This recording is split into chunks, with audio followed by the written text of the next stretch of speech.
been a while since I published an episode. I started this podcast about a year ago, and I have a really cool and personal story as to why I started it, which I discuss in detail in the first episode. This is only the third episode I've published. I did 2 last spring, and then a series of events happened in my life that kept demanding more from me in certain areas, and I just didn't get in a good routine of putting out episodes consistently. I've been planning our future episodes over the last month or so, and by the time this one comes out, I will have already recorded several that are coming out over the next few weeks. My goal right now is to publish an episode every 2 weeks. I post on TikTok on an almost daily basis where I have shorter form content discussing music and the other things I'm a fan of. I do a daily series on TikTok called Song of the Day, and each one is a minute-long video of me talking about the music I'm currently listening to or recommending a song that I love. I love making them, so make sure to check out that page if that's something that interests you. My TikTok is at Brooke Haynes, and I'll have the link in the description of this episode. I love music, and album reviews are my forte, but this podcast isn't limited to just music or album reviews. Fanthropology, in a sense, is about what makes someone a fan of something. Why do people connect to various art? It's meant to be a place for people, including myself, to openly discuss the things they love. As a journalist, I want to not only talk about the things I love, but interview others about why they're passionate about the things they're fans of, and talk to artists about what went into making the art that others connect to. Everyone is a fan of something, and I very much fall into the music fangirl category, but everyone has something or someone that they love, whether it be music, a band, an artist, an album, a song. It could be a movie, a TV series, or a book. It could be a video game or a sport, a sports team. It could be photography or an artist or a poet, a journalist, a blogger, a YouTuber, a podcaster, an influencer. There aren't any boundaries to the things that fascinate human beings. Everyone has their own taste and opinion, but there's a commonality that connects people through these things that's an essential part of the human experience, and that's what this podcast is about. I hope you stick around and eventually find something that interests you, or learn something new about a topic you hadn't heard of or weren't informed on. At the very least, I hope you come away from each episode with a better understanding and acceptance of why people love the things they love. This is a safe space for those who create and those who consume art, which, whether or not by choice, includes everyone to some extent. Remember that as long as it isn't hurting you or anyone else, there's no shame in enjoying the things you love. Sometimes those are the things that make this life bearable and worth living. For today's episode, I'm joined by my husband, Josh. Welcome back. Thank you. It's great to be back. So with this episode, I'm kind of picking up right where I left off in the last episode. Last May, we reviewed Mumford Sons' 5th studio album, Rushmere. Mumford Sons is your favorite band. Yes. And we discussed that in depth in the previous episode. Since then, we both saw them live for the first time here in Huntsville on their tour for Rushmere.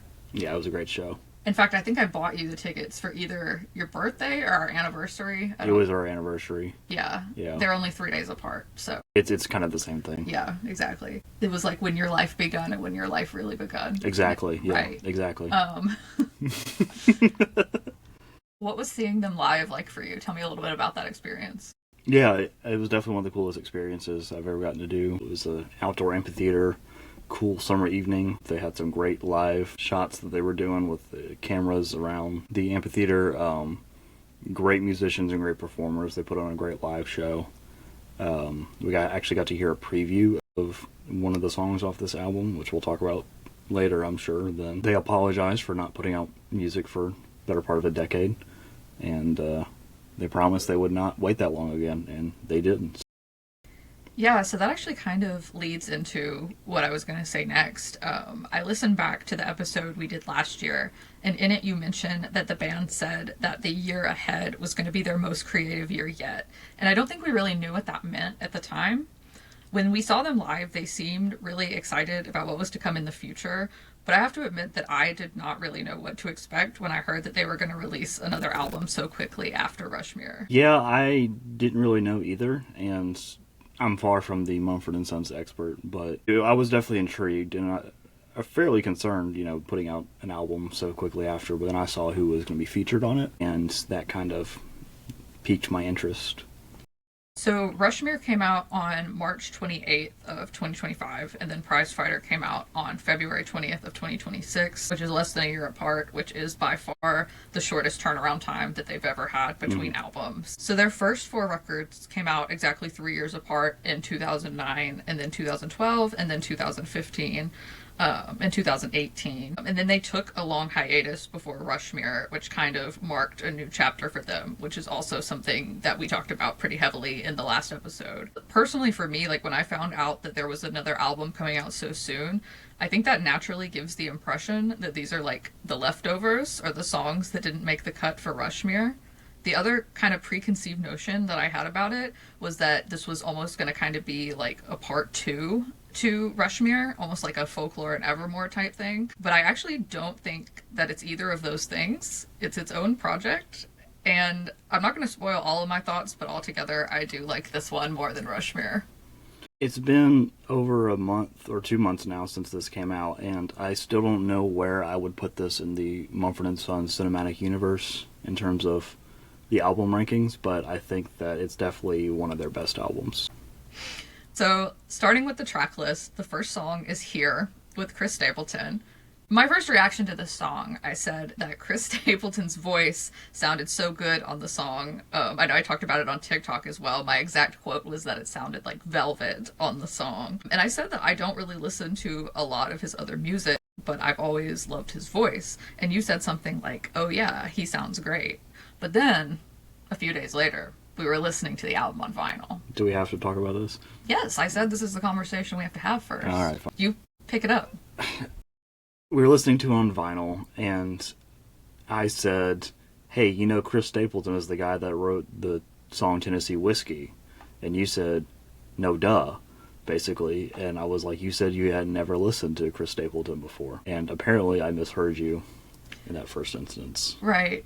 And you accused me of not even knowing who Chris Stapleton is, which is crazy. He has a song with Taylor. I did not know that. Yeah. If I did know that, I forgot it. Yeah. I bet you think about me. I definitely know what that song is off the top of my head. Cool. I guess I'm listening to it later. Yeah, so I just wanted to make note of the fact that I have known who Chris Stapleton is for a long time. Okay. Thank you for clarifying that for me and for your entire audience. Yes. All 7 people. Okay, so this song, in ways, is pretty self-explanatory. You know, it's literally called Here, and it's an introduction. They're laying everything out on the table. One of the most interesting lines is the very first one, and that is what I wanted to ask you about. I know they're your favorite band. How do you feel about the opening line of the entire album being, here's my final serenade? Do you think that's indicative of the band taking a break or potentially being done? How do you interpret that line? No, I see it more as an introduction to what the entire album is about. And broadly, I think the thesis statement is about surrendering any preconceived notions or your previous identity. Marcus, on a podcast, the Armchair Expert, said that the song is, quote, cowboy suicide. Quote, we all felt in the band that Chris Stapleton would be perfect on it because it's kind of like a cowboy suicide note. So it's somebody who's, metaphorically speaking, taking off their holster, their spurs, putting their guns on the sheriff's table and saying, I'm done, I'm tired of running. Okay, interesting. I think this one, it deals with themes of regret, of nostalgia, maybe even addiction, which kind of feeds into what you're saying about the cowboy. It's kind of putting all of those things out there in the open before addressing any of the other topics on the album. Although I really love this one, I honestly don't have like a ton to say about it. I think that it's a perfect opening track, and I think it definitely best serves as an opening track, which is interesting to consider when it comes to like building and defining an album, the placement on the track list. We talked about this pretty extensively in the last episode, but Marcus Mumford has a rich background in Protestant Christianity, and I think that it's very easy to take this song and make it about somebody turning to Christ and surrendering their life in that way. That's kind of how I take it, but also it can go a dozen different ways. There was some influence from Butch Cassidy and the Sundance Kid on one of the later songs, so I wouldn't be surprised if there was some influence in that as well. So, contextually, I don't think that this song would make as much sense or be as good if it wasn't the opening track. Like, it was definitely made to open the album. And I think it's a great song, but I don't think it would be as good of a song anywhere else on the album, which is interesting. One thing that I saw in the credits that I thought was interesting was that Chris Stapleton only contributed vocals to it. He didn't play guitar. And he's a really good guitarist. But Marcus is credited as playing a 12-string electric guitar and a baritone guitar on the recording, which I thought was super interesting. Yeah, definitely. I didn't see that in the credits. That's interesting that Chris Stapleton only did vocals. Which, I mean, his vocals are fantastic anyway, so... Yes, like Velvet. Like Velvet, indeed. Do you have anything else to say about that one? No, it's a good opener, and I think the album only goes up from here, so... You think that's the worst song on the album? No, I'm just saying it's a good album, and it keeps getting better. Okay. I'm not saying it's the worst song on the album. Okay, let's talk about Rubber Band Man. You have a look on your face of... You have a lot of opinions about this one. So this was the first single released from the album, and it generated a lot of hype for the record itself, especially because it's featuring Hozier. What was your initial reaction to this song? There was a lot of teasing and build-up from the band's part leading into the release of the single. And once I saw Hozier was going to be on the... I was very excited because, he doesn't have a whole lot of music, but the music he has released has been absolutely fantastic and starts interesting conversations almost every time. So I don't know, you like his music a lot, even more than I do. So I was excited. It's a great feature. It's a great contribution from another folk singer. Contemporary folk, I guess, would be a better word. Interesting. I don't know if I would call him folk. I don't really know what I would call him, though. I think contemporary folk. He's in the same kind of category as them, just kind of does his own thing, I would argue. What do you think it means to be a rubber band man?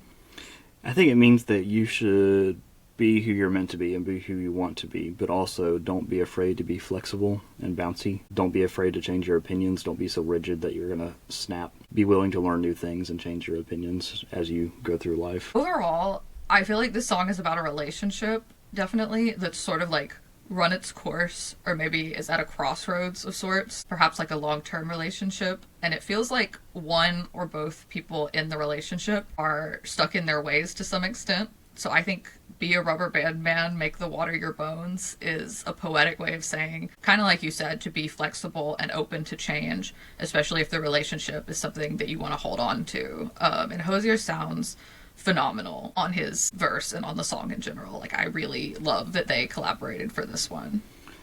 Yeah, Mumford Sons always does something really interesting with the harmonies, and adding Hozier's, I don't want to say velvety because that's a different kind of texture, but he has a very unique sound, and adding it to Marcus's wailing kind of voice he has, and Ben Lovett, the keys player, doing the high harmonies on the chorus, it really adds a lot of really awesome vocal texture. I wanted to draw your attention to the credits on this song. It was written by the trio in Mumford Sons, Aaron Dessner and Brandy Carlisle. Brandy Carlisle is credited as writing for Hozier before, writing for Jake Collier, Elton John, and Miley Cyrus. And Aaron Dessner, of course, was the main producer along with the Mumford & Sons trio on this album, and he did a lot of work for Taylor back in the early 2020s as well. Yeah, so I really like some of Brandy Carlisle's stuff. I'm not a huge fan, but I've listened to her since I was probably in early high school, and I like a lot of her stuff, and she's done a lot of collaborations and songwriting. And then Aaron Dessner, obviously, I am super familiar with because I'm a huge Taylor Swift fan. I got to see him in Nashville at the Eras tour. He came to play her surprise songs with her.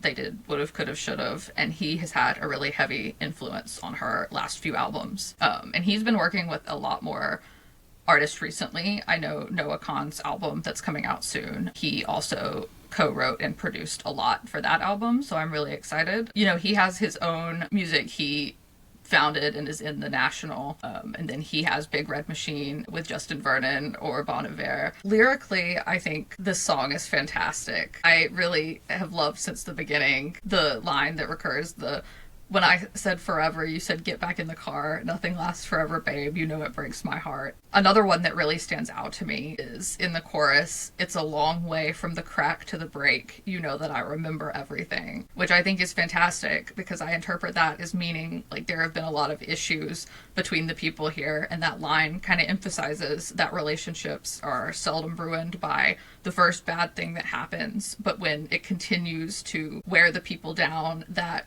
thin crack that started out small can kind of expand into a deeper, wider break. And I just think that's really good lyricism. Yeah, definitely. The outro as well, I think really highlights a lot of what you're talking about there. That's my favorite part of the song. Is the outro. Interesting. Okay. Yeah, I really like it. Okay. I like how he's kind of cheeky in it. He's pretty cheeky. He's indicating he's like, we're not. It's not really the end of the relationship. Like the last line especially. If nothing lasts forever, babe, then can't we make a start? Like, that's a good last line. It is a great last line, yeah. Kind of leaves it ambiguous at the end, too. That's, like, almost exactly what I wrote. Okay, another thing we discussed heavily on the last episode. Banjo.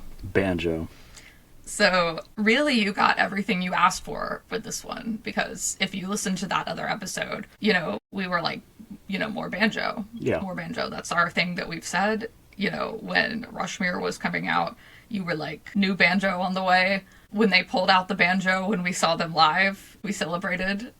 We did celebrate. It's kind of a joke between us, but we kind of associate banjo with their music. Like, as a gift to you, they gave you the banjo song. It's one of my least favorite songs on the album. It doesn't speak to me.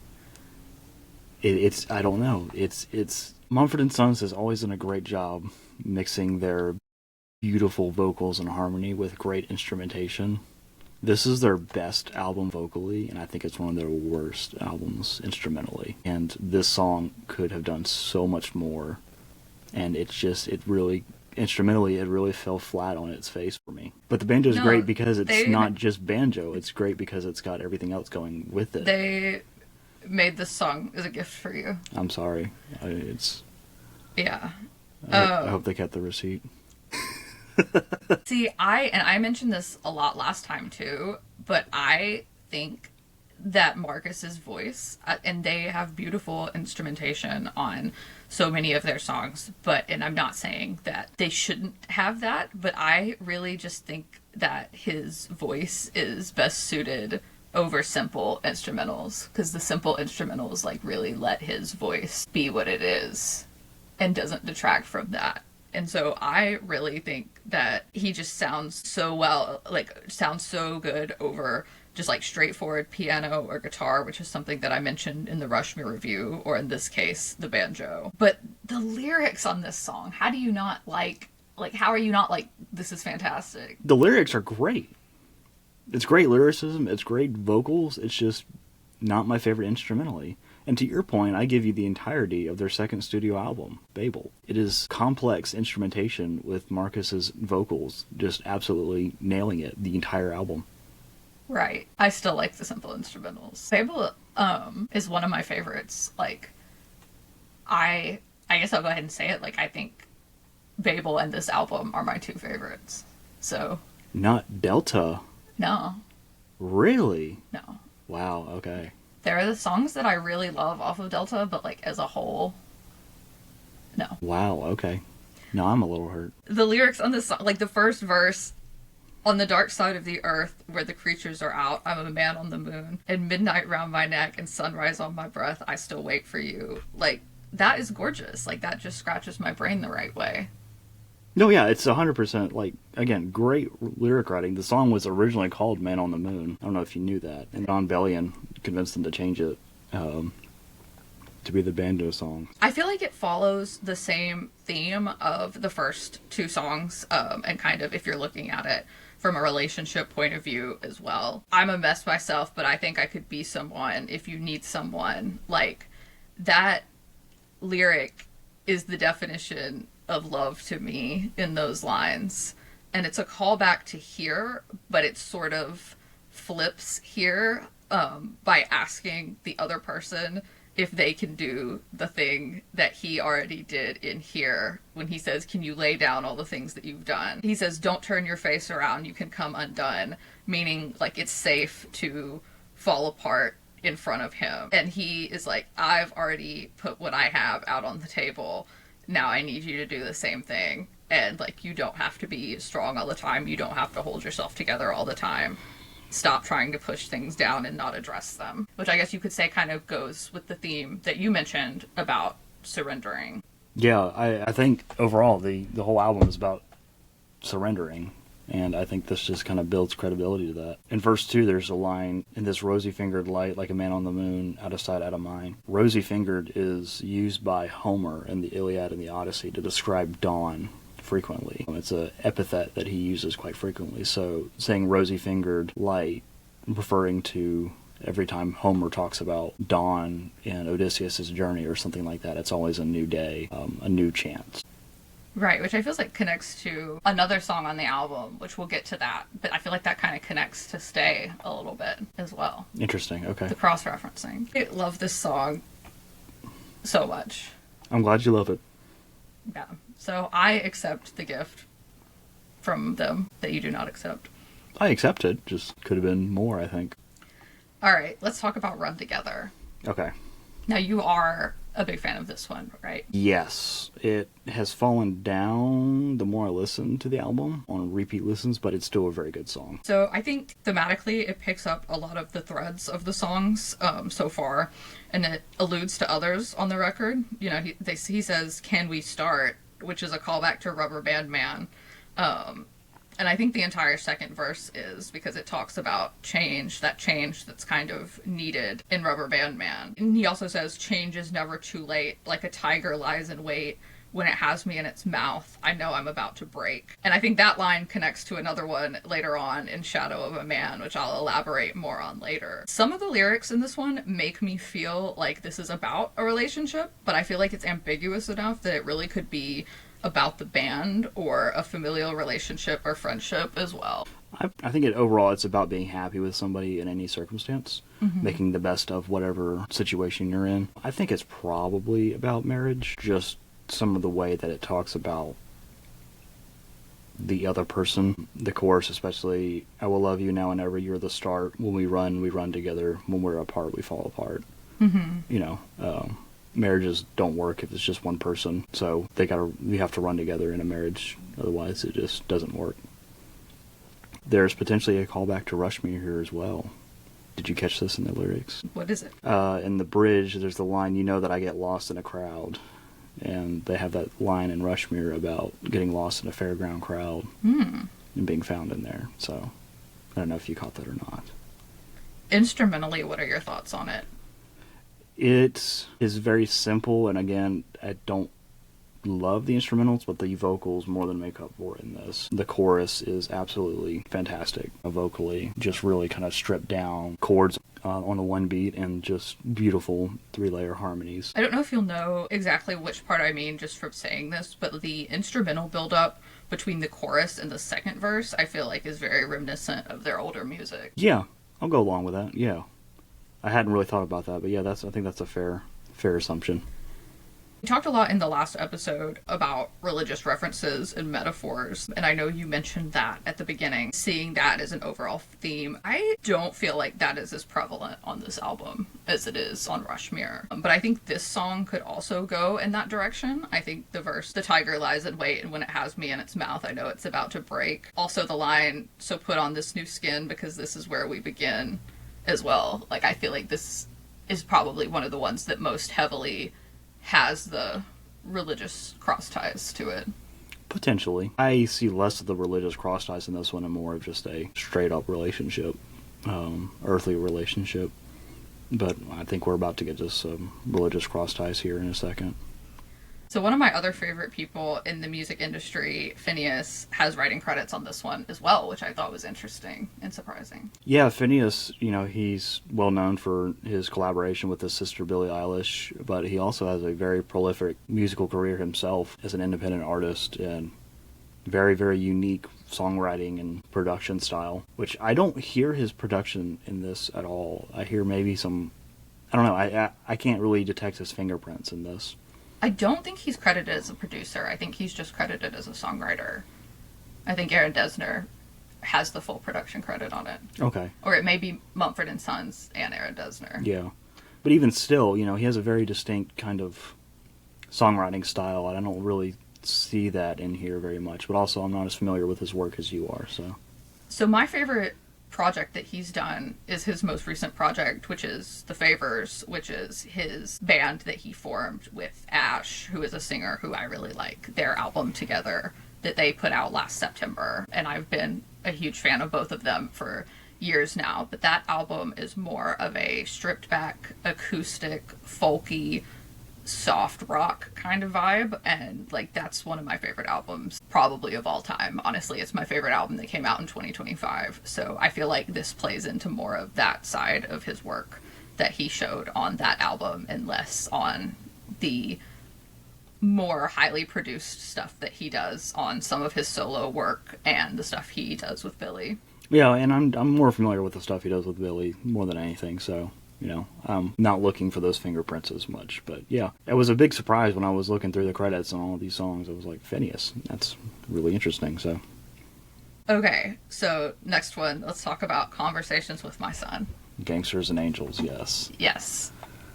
You want to start on this one? You start on this one because I have a lot of thoughts. Okay, so I actually had no idea that Marcus had been married for like almost 15 years. And really? Has 3 children. I had no idea. Yeah. Yeah, he's married to Carey Mulligan. Carey Mulligan, who played alongside Keira Knightley in the 2005 Pride and Prejudice. They have 3 children. The youngest was born in 2023. He's been married for a very long time. In fact, the band played Amazing Grace at his wedding, which was one of the first things that came out. That they were like, hey, maybe these guys are Christian or religious, and then the rest kind of came out. But I want to hear what you have to say first, honestly, because like most of what I wrote is more so like asking you questions about the meanings of things. So this is definitely one of the most introspective and poetically layered songs on the whole album, probably in their whole discography, to be honest with you. So the first verse talks about whispers in a ruined house, no flowers growing in the place where we are right. That's from a poem by an Israeli poet called Yehuda Amici. I'm probably butchering that. Called The Place Where We Are Right. Quoting the poem here, from the place where we are right, flowers will never grow in the spring. The place where we are right is hard and trampled like a yard. A whisper will be heard in the place where the ruined house once stood. Marcus said that the biggest issue that he thinks the world has is that people don't listen to each other. He's of the opinion that we should never be so sure of our own views that we lack the, quote, moral imagination to empathize with the other point of view. I think that's what that whole first verse, for the most part, is about. It's about people not listening to each other and just ruining what's beautiful because they can't be flexible in their own opinions. The end of the first verse, the kids and their questions, it'll keep you up at night. That's about his children, who are all under 10, I believe, asking him very introspective questions that he doesn't always have answers to, and he has to go and think about it later. You know, it's called Conversation with My Son, so the whole thing is written, you know, as him speaking to his children. And I think the first line of the song is really interesting. Whatever could have made you so sure of yourself. And just hearing that, I think that goes right along with what you were saying. Hearing that line almost kind of like takes me back to being a kid, and how when you're a kid, you hear things, or you maybe kind of have these ideas or ideals of things based on what other people in your life, whether it be your family or your friends or school or church, whatever, like that have been kind of instilled in you, and you haven't really developed enough mentally to kind of do the background work to be like, okay, well, why do I think this? Like, why is this what this person thinks? You're just like, oh, well, that's what so-and-so says, so that's what I'm going with. And I feel like saying whatever could have made you so sure of yourself is kind of like Marcus as an adult being like, whoa, hold on, like, let's look at the full picture here. Yeah, definitely. Another line that I think is just absolutely profound is, who am I away from the fire with no flames on my face? Obviously, some of the presumed questions are related to, you know, politics, related to ongoing wars and things like that in the world that are hard and confusing for anyone to see, but especially children. And who am I away from the fire with no flames on my face? You know, it can be easy in a moment when you're discussing a topic like that, whether it be political or something else. It can be easy to kind of get fired up and have your opinions. And I think this line is kind of two-sided, because you can picture, you know, literally like a fireplace and like his son coming and sitting down next to him. Mm-hmm. But yeah. Who am I away from the fire with no flames on my face? Like, in a moment, in a calm moment, kind of questioning your own morals and your own beliefs. And it's like, how would I break this down to a way of sharing what I believe and sharing it with my child, who is obviously going to take my word for what I have to say? So he actually offered a direct explanation about this line. He said, quote, "Who am I away from these moments of romanticism? When you strip it all back, what do I really think about the world?" Mm-hmm. And I think you kind of really nailed it there. He obviously is very influenced by poetry and other Romantic era writings and early 20th century writings. So when he takes all that away, what is his actual opinions? Mm-hmm. The instrumental breakdown in the song, the acoustics, from where it transitions to the first part of the song into the refrain at the end, like, if I'm really listening to the song, that part makes me cry every single time that I listen to it. Like, it's just so emotional. Yeah. It really is. I think it's really beautiful. I think it's one of their best songs. And I kind of think that you don't necessarily even have to over-explain it. Like, it would almost ruin it to try to pick it apart word for word. It just kind of speaks to you without you having to go through every detail of what they're trying to say. Yeah. Yeah, it adds a lot to... It adds a lot to the meaning of the song without saying anything. Definitely probably one of my favorite instrumentals on the song. Verse 2, there's the line, "This upside world with a knife at its throat, we're all tumblers and beggars." That's actually alluding to their first album. I don't know if you caught that or not, probably. I saw the annotation about it, okay. but I didn't come to that conclusion on my own. I saw it on Genius. Yeah, that's where I got that as well. Tumblers and beggars, talking about the G.K. Chesterton song... G.K. Chesterton book about St. Francis of Assisi's conversion, where after he converts, he come out of a cave walking on his hands, which directly references their first big song, The Cave, kind of going back to the whole, we're all confused and we're all walking around on our hands as soon as we're looking at everything upside down. And then he says, "Your mother and I will show you." So I don't know if you had anything else. I don't think so. But like I said, I don't think you have to go through, like, for anyone who might be listening to this who hasn't heard the song, like, if there were any song on the album that I would say, like, please go listen to this song, it would be this one. Absolutely. This is by far the best song on the album. Yeah. Probably one of their top 3 songs ever written. And Marcus actually said, and I got this from Genius as well, but Marcus, the first time they played the song, I don't know exactly when, but it was on the Rushmere tour, and like they played one of these songs at our show that we went to.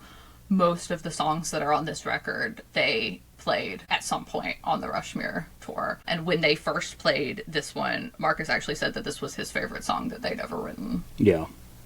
So, yeah, it's really special. The second half of verse 2,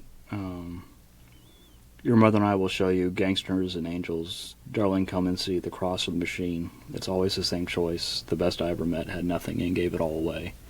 I think that's probably the most direct they've ever written about their religious beliefs in any song. I agree with that, with the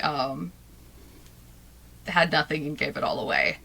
I can definitely see that. I was going to ask what your interpretation of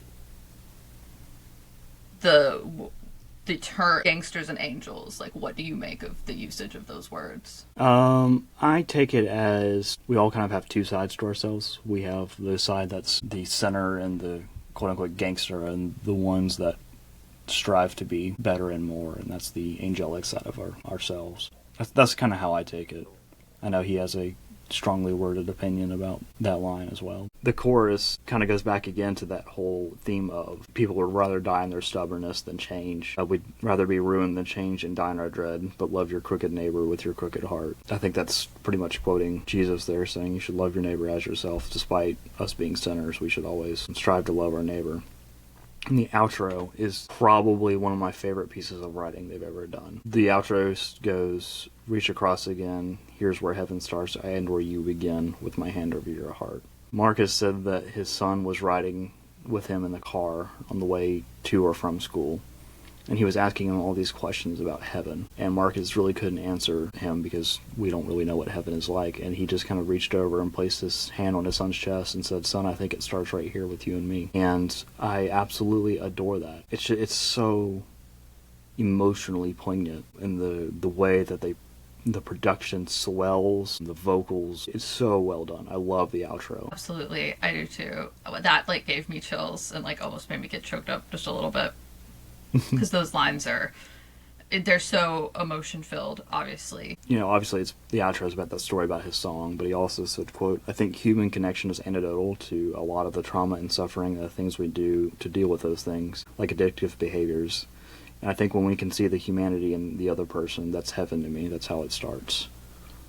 Oh, that's really beautiful. I know. So empathy is where heaven starts on earth. I really like that. And addiction is one of the themes that is mentioned in here. Mm-hmm. And I think there are other cross references to it later on as well. And I would not have tied that to this song specifically, but that's a thing that I talk about later on a lot in Shadow of a Man, kind of feeling like you need to have some kind of vice to keep you capable of coping with life, but then having a lot of self-doubt and self-hatred about needing something like that to be able to get through. And I feel like the part you just said references that as well. Definitely, so yeah. I love the way that in all of their work is like this, but I just love the way that it all connects together as one album. Mm-hmm. Yeah. I love how cohesive this album is thematically. It's very well done. Okay, Alley Cat. Alley Cat. I really, really like. I'm not going to say it's my favorite because it's not, but I really do like and appreciate this one. Mm-hmm. It's definitely about nostalgia and about remembering old memories. In the first verse, honestly, I can feel the Aaron Dessner influence on this song overall a lot. Like, just looking at the lyrics without any context for the instrumentation, like, it could be a Taylor Swift song. Yes, so I have thoughts. Okay, sorry. No, you're good. So, the first verse, and Aaron Dessner did not have anything to do with All Too Well. He may have helped produce, like, musically have produced the 10-minute version, but, like, the initial composition and songwriting of the song, he was not working with Taylor when Red came out. That song was written with Liz Rose. But just kind of the imagery in the first verse, he says, "Another red leaf drive, an endless summer. I was quiet, I was all right until it pulled me under. It was a photograph before we had one another." Red leaf drive is obviously the part that kind of puts me in that scene from All Too Well in the car, because the lyricism, paints a picture of driving and recalling a memory, something that's bittersweet to look back at, but overall it alludes to things being better now than they were before, because he says, "a photograph before we had one another." So it's kind of recalling an unpleasant memory, which in a way is what All Too Well is about, sort of. But it's complex. When I read the lyrics of that first verse, I can hear that intro to All Too Well, like, playing in my head. And, like, it's the same intention going across, I think. But then what I think is even more compelling, and Aaron Dessner did write and produce both of these songs, is I think that this song is very similar in a lot of ways to Seven by Taylor Swift off of Folklore. Alley Cat, in the second verse, Marcus says, "I could climb like a cat as a kid in summer. No cut, no coin, only feral wonder. I was wild, I was free, unencumbered, and I carry it around till it pulls me under." Which I think directly parallels the opening verse of Seven, which is, "Please picture me in the trees. I hit my peak at 7, feet in the swing over the creek. I was too scared to jump in, but I was high in the sky with Pennsylvania under me. Are there still beautiful things?" And then in the second verse of Seven, she says, "Please picture me in the weeds. Before I learned civility, I used to scream ferociously anytime I wanted." And the parallel of Taylor ending that first verse with "Are there still beautiful things?" after recalling kind of the carefree nature that she had as a kid. And then Marcus in this song saying, I carry it around until it pulls me under. Like, that's gut-wrenching to me. All of those parallels. That is a lot of parallels. I hadn't even considered the Taylor parallels until we started talking about it, and now I can't unsee it and unhear it. Seven is one of your favorite songs of hers overall, right?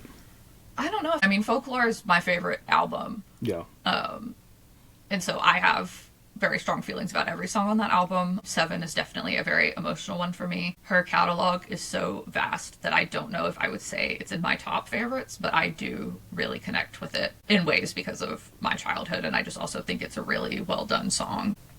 I feel like if you take those excerpts that I read, you know, talking about Marcus talking about being a kid, saying only feral wonder, I was wild, I was free, unencumbered. And then Taylor saying, before I learned civility, I used to scream ferociously anytime I wanted. It's almost like it could be the same song in a way. Like you could splice those together and it could be the same song. Yeah. Which I think is really interesting that Aaron Dessner wrote and produced both of them. I can see his influence there. And I really like it. And I'm not saying that in a way of like what Mumford put out is unoriginal, because it's not at all. In terms of instrumentation, the song is completely different. I don't know. I really like it. Aaron Dessner is really good at the nostalgia songs. I'm really excited about Noah's new record, and I don't know if you've listened to The Great Divide, but in The Great Divide, I think that nostalgia and kind of that imagery and world building around nostalgia is a very prevalent theme there too. So I really like that about his work. Now the question is Marcus Mumford referencing Jake Gyllenhaal in any of this? I'm going to go with no. Okay. It's a no for me, dog. Okay.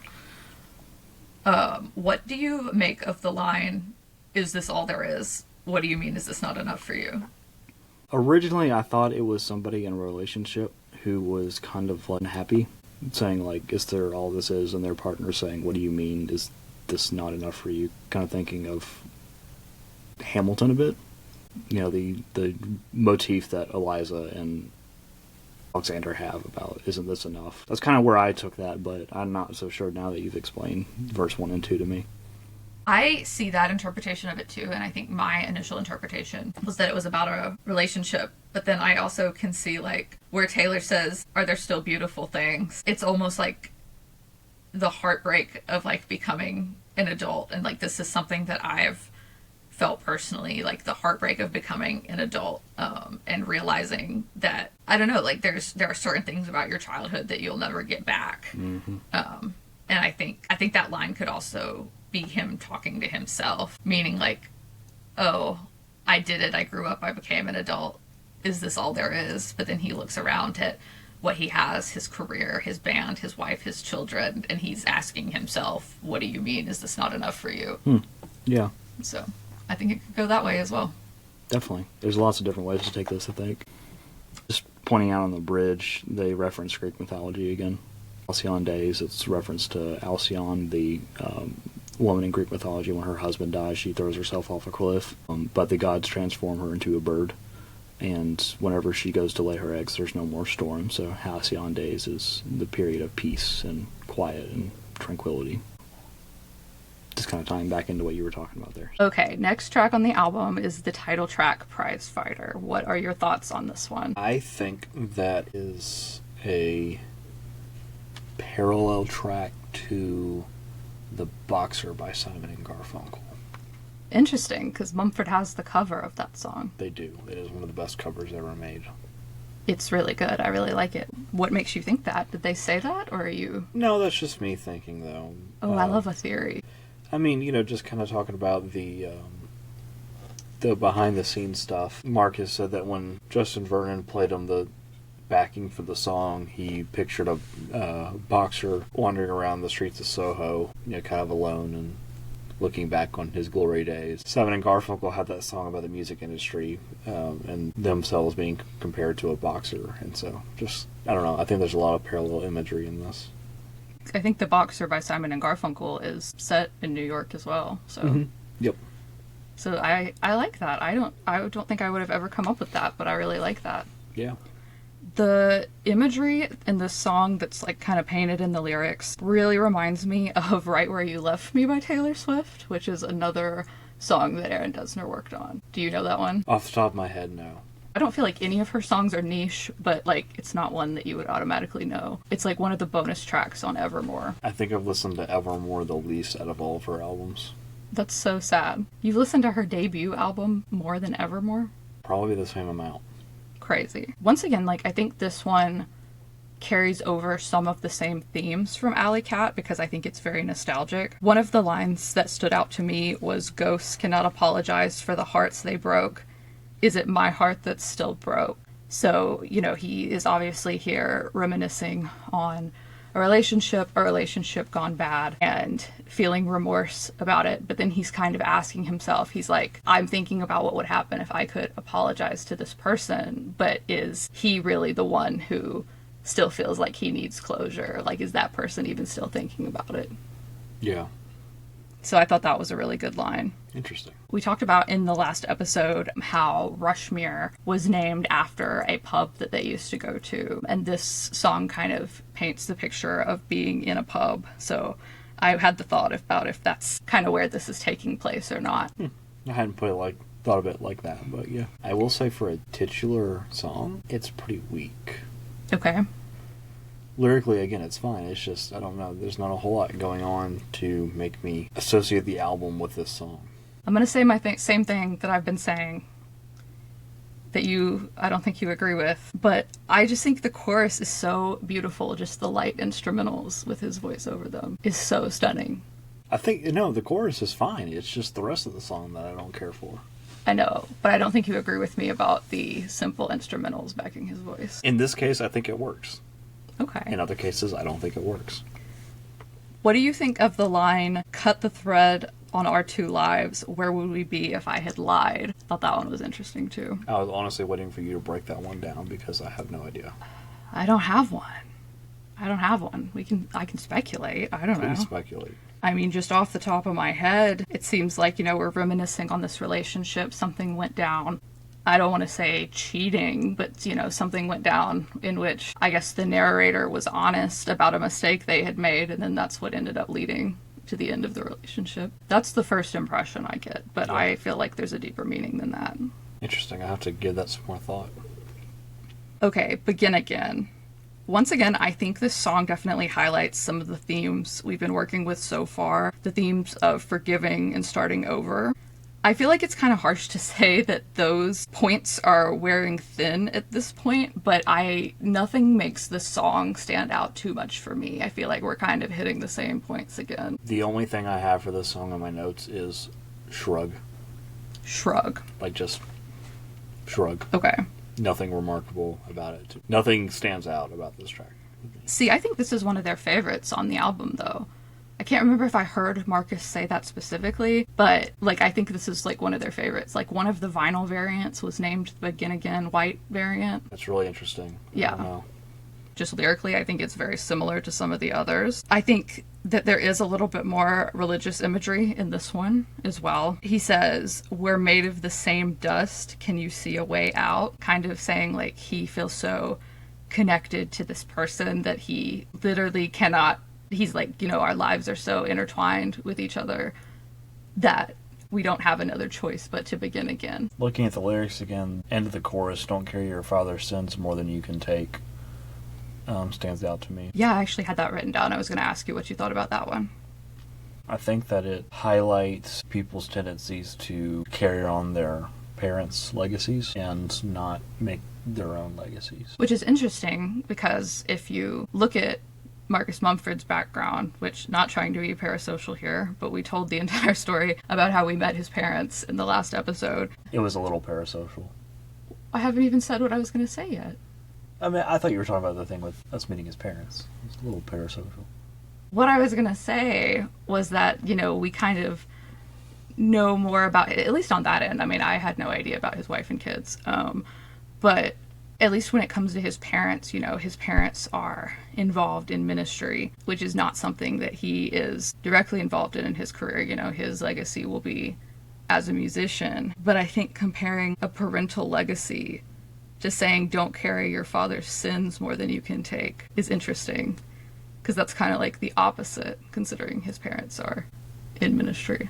Not even in the ministry to the Vineyard Church of England. I know, but I'm just saying, in order for that interpretation to be true, that's an interesting word choice. That's what I'm saying. No, definitely. Okay, let's talk about Icarus. What are your thoughts? It's pretty good. This is the one we heard live from last year at the concert.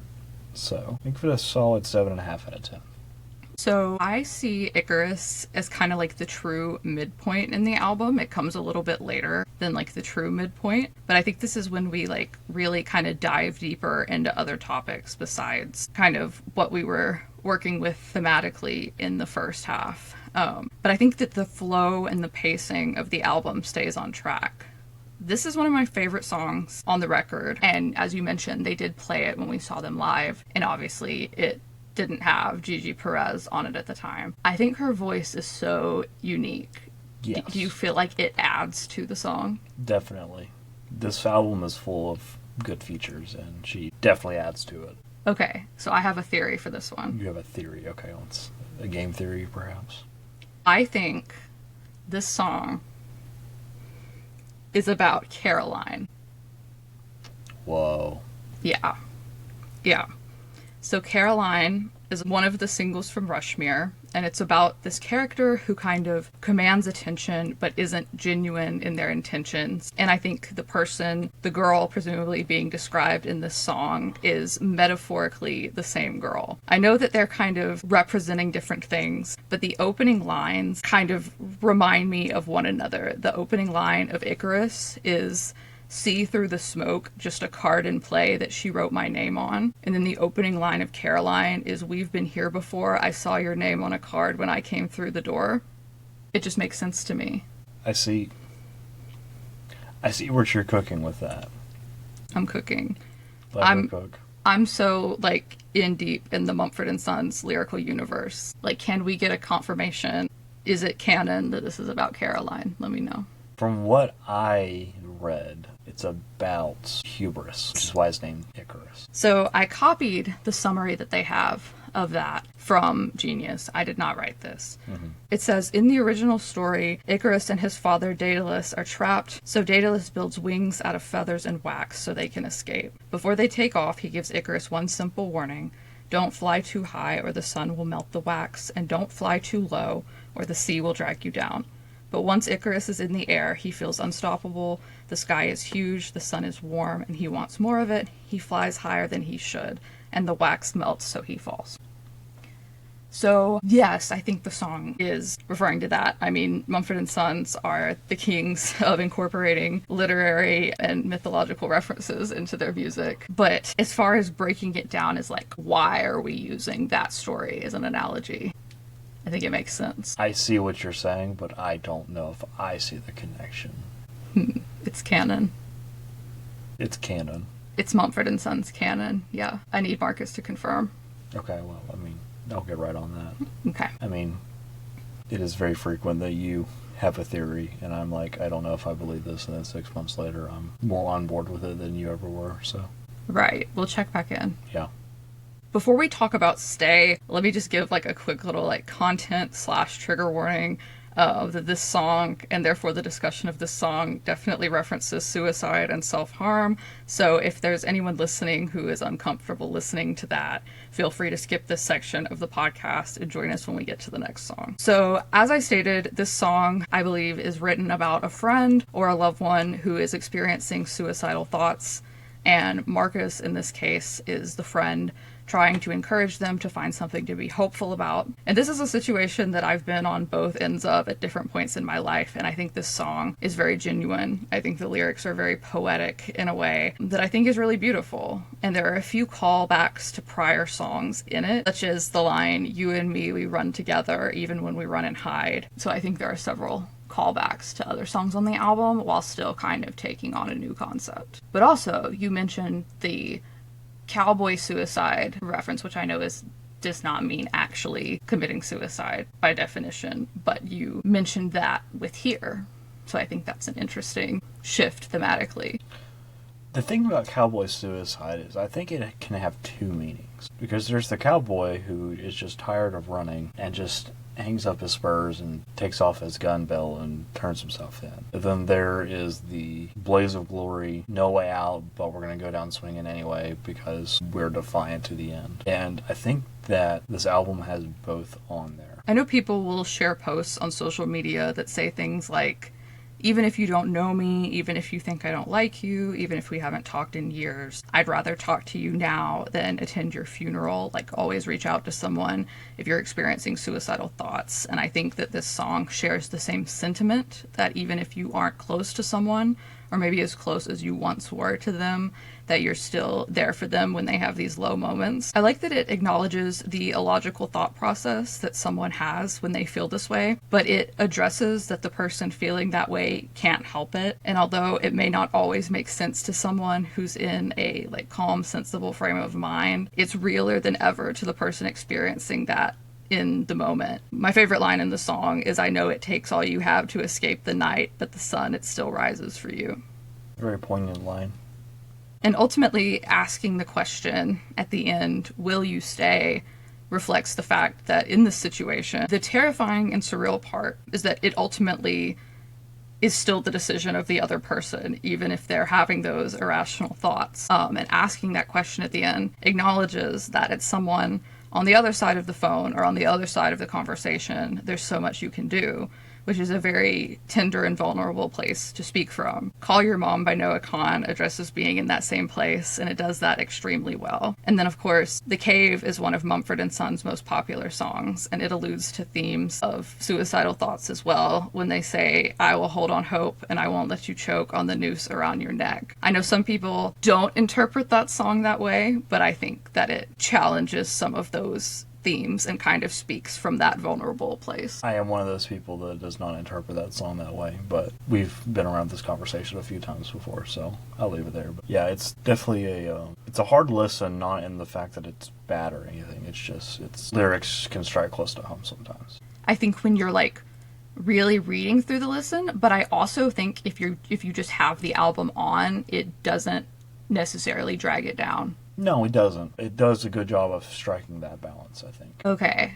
I'm really excited to hear your thoughts on Badlands featuring Gracie Abrams. This was the one song on the album that I wasn't worried about until you made me worried about it. What I said was, when the track listing for this album came out, you know, you were a little skeptical of the Gracie Abrams feature, and I made the joke that this could be the second time someone in that family has ruined one of your favorite things. Now, let me clarify. I really like Gracie Abrams. I'm a fan. She's not like my number one artist, but I do love a lot of her music, and I'm familiar with all of it. I probably like about like 75% of her stuff. I think she's very talented, and I meant that with no malice towards her, but it was a joke on the fact that her father, director J.J. Abrams, directed the Star Wars sequels, at least the first and third films in the trilogy, which are controversial. So I said she had the potential to, quote-unquote, ruin another one of your favorite things. Did she? To be clear, all three in that trilogy are controversial, and all three in the Star Trek trilogy he directed are controversial. So, setting that aside for a moment, she did not ruin another thing. Her family did not take another thing from me. Did they take Star Wars from you? For a while, I have strong opinions about those movies. Now, before I piss off the entire Abrams family, I think it's also important to note that J.J. Abrams did not direct The Last Jedi, which is by far the worst out of all of those movies. No, out of every single TV show episode and all 9 movies, it is the worst piece of Star Wars media I have ever watched. Mm-hmm. Mm-hmm. And I've seen some bad things. I would watch the holiday special over that. Well, the holiday special is good just because, like, it's ridiculous. Exactly. I've only seen that movie once, and I was like, when is this going to be over? You literally said how much more of this movie is left, and I said we're only halfway, and you said, oh my gosh, kill me.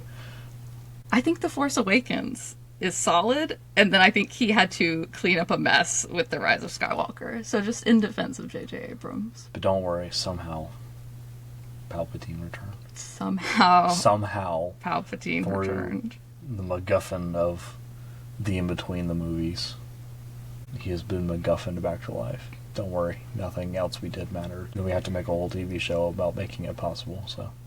But, as I said, that was just a joke. I'm not gonna lie, I had a hard time piecing this one together. When I started looking at the lyrics on Genius, someone wrote this really beautiful analogy or annotation of it, and I read it, And it kind of like, in a good way, infected my thoughts on the song because now I can't see it any other way than this. If I know what you're talking about. Yeah, I wrote it down. It said, Badlands by Mumford Sons featuring Gracie Abrams is about feeling like you were never meant for the quiet, steady version of life. The song captures that restless energy of someone who's always been told they're too wild or too intense. Instead of trying to become calmer or easier, they lean into it. It's about living on the edge of comfort where things feel unstable but real. At the same time, there's vulnerability underneath all of it. It doesn't feel fearless. It feels like someone who's scared of settling down because they don't know who they'd be without the chaos. The idea of the Badlands becomes a metaphor for emotional territory that's rough and unpredictable but familiar. Badlands isn't just about rebellion, it's about trying to figure out who you are when you've always felt slightly outside of everything. I think that's a profound explanation, and once again, I am not taking credit for it at all, but that completely changed my outlook on the song. It did change my outlook on the song. I think I said during one of our early listens together that the song was good, but it just didn't do enough. It felt a little bit like a waste of a prominent feature. Now, however, I see it tied into Rockstar Games' hit 2018 sequel, Red Dead Redemption 2. Whoa. Yeah. We're bringing another one of your favorite things into this conversation? We're bringing another one of my favorite things. We've already talked about your favorite film. We're talking about your favorite band, and now we're talking about your favorite video games. I know. So, like, this is your song. This on paper, this should be my song, yes. But it's not. It just doesn't vibe with me, however. Okay. This is a good song. How do you think it relates to Red Dead? So, to be clear, Red Dead 2 borrows themes from westerns across the board. So, the song was, as you mentioned, written based around the core themes of Butch Cassidy and Sundance Kid. You mentioned that. Did I? I Yeah. thought you mentioned that. No, Okay, that was you. One of us mentioned that at some point. So, Red Dead 2 is about the protagonist Arthur Morgan following his surrogate father to his own death. Spoiler alert. He dies at the end of the game. And his father, Dutch, is always talking about his vision, how they're going to get out, they're going to do one more score, and they're going to make it to Tahiti, and they're going to get away, and they're just have to have a little bit more faith. I'm quoting one of the annotations here. Even once shot and surrounded by gunmen, Butch Cassidy, talks about trying to get to Australia to see if it's any better, even though he's about to die in his quest to run away from corporatism and progressivism in society. He loses sight of what's realistic and possible and never fully understands how inescapable the growth of corporatism was. Quote from the movie, a really famous, "Boy, I got vision and the rest of the world wears bifocals." So, without getting too deep into Red Dead 2, that is basically the plot of it, and discovering who you are outside of that blind faith to somebody. So, all of that kind of mixes into this song and the lyrics. Who do you think the person is that the narrator has the blind faith to here? I think it's the leader. I don't think that the follower is speaking at all in the song. I think it's the leader talking the whole time. Interesting. Or to go along for one last score, one last time. I feel like in that situation, it could be from the perspective of the so-called follower, but the leader in that situation is not actually a person. It's like the chaos itself. Okay. Yeah, we'll go along with that. Mm-hmm. Mm-hmm. You're hesitant, but... No, I just had to think about it for a minute. From my very first listen, my favorite line was "never been fixed with a slow high yet." And I think going along with that analogy, that is like the person's life is unpredictable, that they don't know how they're going to feel or what they're going to want or what they're going to think in the future. So therefore, because they've been living that lifestyle that kind of goes any way the wind blows, they're saying, I've never felt like that before, but like, who knows what the future can bring? It could bring anything. When I hear Badlands, I personally think of Halsey. And like, I'm a huge OG Halsey fan since she first started putting out music in 2013, 2014. And that's the name of her debut album. And that record, Badlands, is representing a mental place, more so representing Ashley's struggle with Bipolar disorder and fame, even though this song is not related to that specifically, I also like the idea here that it's not really referring to South Dakota, no offense to South Dakota, but that it, once again, is kind of more like the Badlands is almost, and I know like with a Western theme, you know, I can kind of see that connection, but Badlands is more representative of a frame of mind than it is like a physical geographic location. Musically, I think Marcus and Gracie's voices are really beautiful together, and I like the unique approach that they both sing the entire song. That's not something you really see done a lot with features, but I like it. That was one of the things that annoyed me about the song when I first listened to it, but it grows on me the more I listen to it. Okay, Shadow of a Man. This is also one of my favorites on the record. I know I've said that a lot, but this song is just so incredibly relatable to me that it like literally takes my breath away. It's one of those songs that for me, like, I hear this song and I'm like, oh, songs like this are why people connect so deeply with music and art.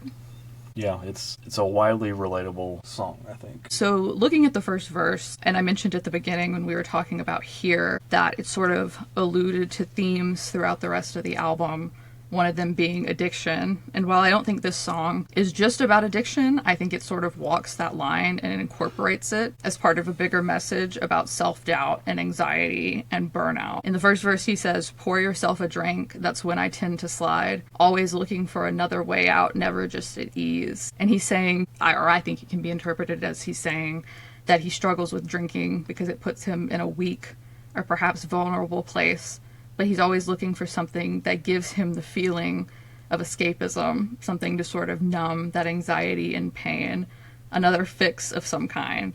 But then he feels guilty for needing something like that to feel normal or to be calm. The pre-chorus line, staring down forever feels like more than I can take, is one of my favorites, not only on this song, but on the record. When I think about things that I've been through in my life so far, been just like at age 25, I think like what else is gonna happen? It's a blessing to grow older, but I'm thinking if this many things have happened in the first 25 years of my life, you know, I'm not just gonna suddenly live for another 50 years, 40 years, and not experience some kind of great loss and tragedy. And of course, those things are part of life, but it's like, man, think of all the things that could fit in the time period of the rest of a life. So therefore saying, you know, staring down forever feels like more than I can take. That really hits home for me.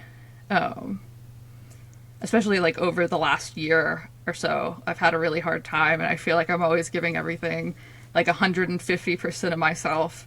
And I look at it and I'm like, you know, I can't do that forever. So the idea of another 60 years of life, if I am so lucky, thinking of all the loss that could happen between now and then is overwhelming and exhausting. But then also like what a great blessing that would be at the same time. Better be more than 60 years. 60? I'm 25. Yeah. 85? Yeah. Something like that. That's probably reasonable. We're going triple digits, baby. Okay. You and me all the way to the end. We'll see.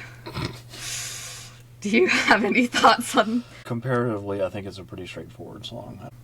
Well, speaking of the end, dun dun dun, I'll tell you everything. I'm not gonna lie, I really don't have a lot to say about that one. Of course, the main line is, in the end, I'll tell you everything. But when I look at the song as a whole, like, what do we think he's referring to as the end? Is he talking about death? Is he speaking to someone who's already died and he's like saying he's gonna fill them in once he's with them in the afterlife? Like, what do you think? What do you think the end is here? Yeah, I don't know. I don't have a whole lot of thoughts on this one either. I think it could go a lot of different ways, depending on what direction you're holding the lyrics. Like, if you read it upside down, you're going to see one thing. If you turn it the other way around, it's going to be a different interpretation. I think they're both valid. Do you feel like it's essential, or do you feel like it's more of a filler? I'll be honest, I don't care for the back half of this album overall. Really? And I think 3 or 4 of the songs on the back half just kind of feel like filler. Interesting. Yeah. This could be either one of those. So what do you think of Clover? It's the end of the album. That is something that it is. Like I mentioned earlier, I really didn't know anything about Marcus's private life as far as his wife and children, but, I definitely think this one is written for his wife. Of course, we've been assessing the lyrics as if all of these songs are specifically about Marcus, but that's almost definitely not true. Ben and Ted also write these songs.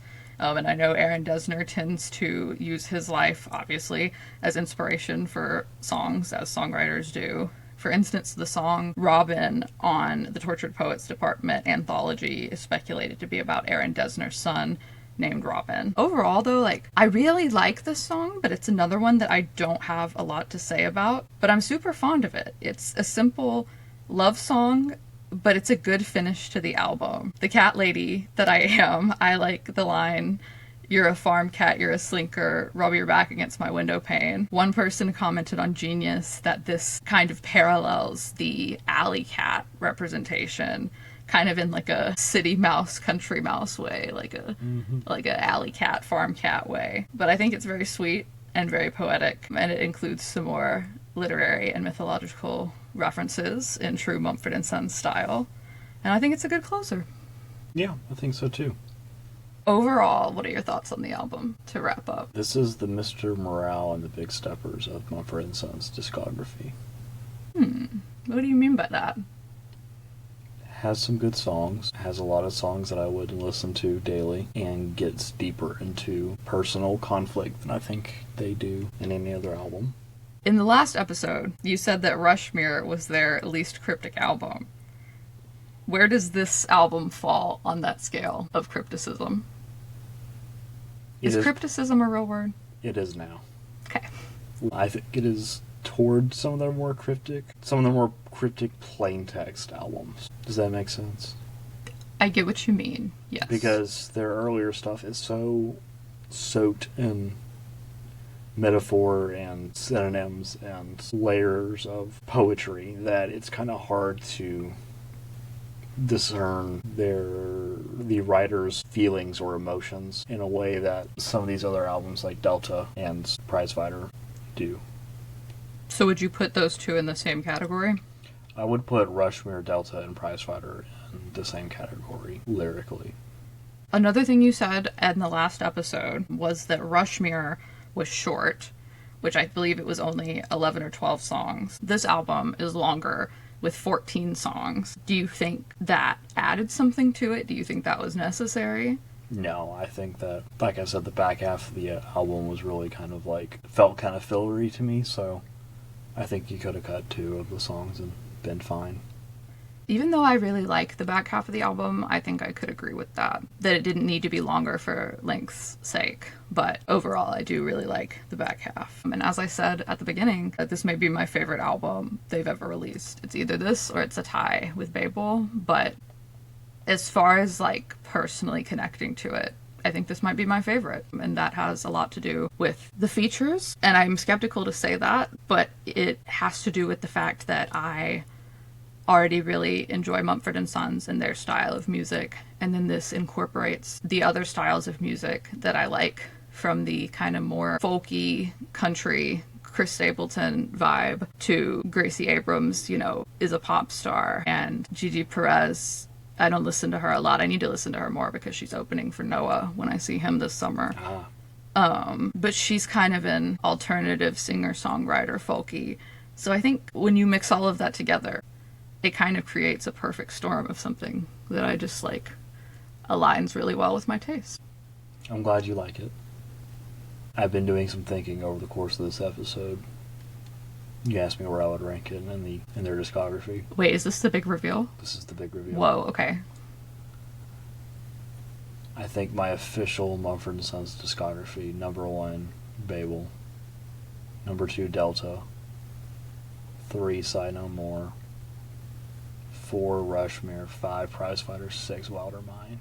You like Rushmere more? I do. Okay. Yeah. Why? I don't know. It vibes with me more. Okay. Is it a bad album? No. I don't think this is a bad album. But I think I would listen to the rest of their discography before I listen to this one. Wow. Casually. Okay. Unless I'm really in a mood. Okay. Now, does it have some great singles on it? Absolutely. Conversation with My Son is probably one of my favorite songs they've ever done, but as an album, Now it's time for you to apologize to the banjo song. I stand by everything I said. So, stand on business. It's not calling me that you're standing on business. No, I'm standing on business.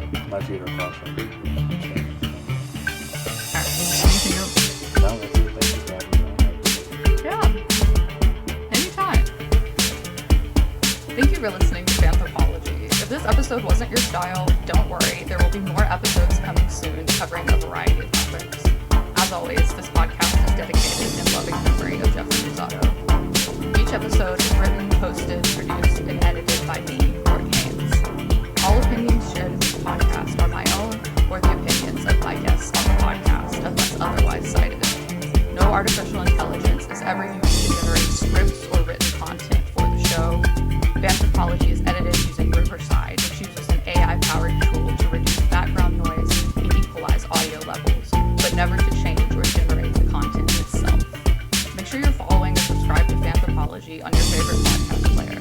The show is available on Spotify, Apple Podcasts, Amazon Music, Audible, iHeartRadio, Good Pods, and on the Fanthropology YouTube channel. Check back every other week for new episodes. In the meantime, you can follow the podcast on Instagram at Fanthropology Podcast. You can also find me on Instagram at Brooke J. Haynes. For daily, bite-sized pop culture-related content, follow me on TikTok at Brooke J. Haynes.